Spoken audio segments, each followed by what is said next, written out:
आप श्रृंगार करके अगर जा रही हैं या जा रहे हैं, बाहरी सौंदर्य, बाहरी मेकअप करके अगर ईश्वर के सामने पहुंचा जा रहा है, इसका मतलब ही यही है कि आप वास्तविकता से बहुत दूर चली गई हैं।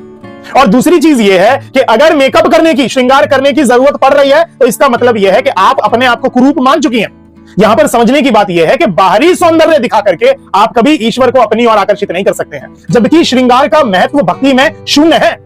श्रृंगार रस का महत्व जरूर है, श्रृंगार का महत्व शून्य है। पूतना मेकअप करके पहुंची श्री कृष्ण के सामने, श्री कृष्ण ने त्याग कर दिया पूतना का, क्योंकि जैसे आप हो वैसे ही पहुंचिए। और मेकअप करके अगर जाया जा रहा है, इसका मतलब आप अपने आप को कुरूप मान चुकी हैं। गोपियां इतनी सुंदर हैं, फिर भी गोपियों ने कभी श्री कृष्ण को रिझाने के लिए श्रृंगार नहीं किया, मेकअप नहीं किया। यहां पर समझिए आप, गोपियां कितनी सुंदर हैं। अगर आप ईश्वर को नहीं मानते तो ये तमाम बातें आपको काल्पनिक लगेंगी, मगर मैं फिर भी बता दूं, श्रीमद् भगवत कथा के अगर 10वें से 35वें स्कंद आप पढ़ें तो गोपियों की सुंदरता का वर्णन है। इस संसार में जितनी भी सुंदरता है, वो सारी सुंदर अगर मिला दिया जाए, तब देवलोक की एक अप्सरा की सुंदरता बनती है। देवलोक में जितनी भी अप्सरा है, सारी सुंदरता को मिला दिया जाए, तब जाके गोपी की एक सुंदरता बनती है। इतनी सुंदर है गोपियां, मगर गोपियों ने कभी श्री कृष्ण को अपने श्रृंगार से नहीं रिझाया।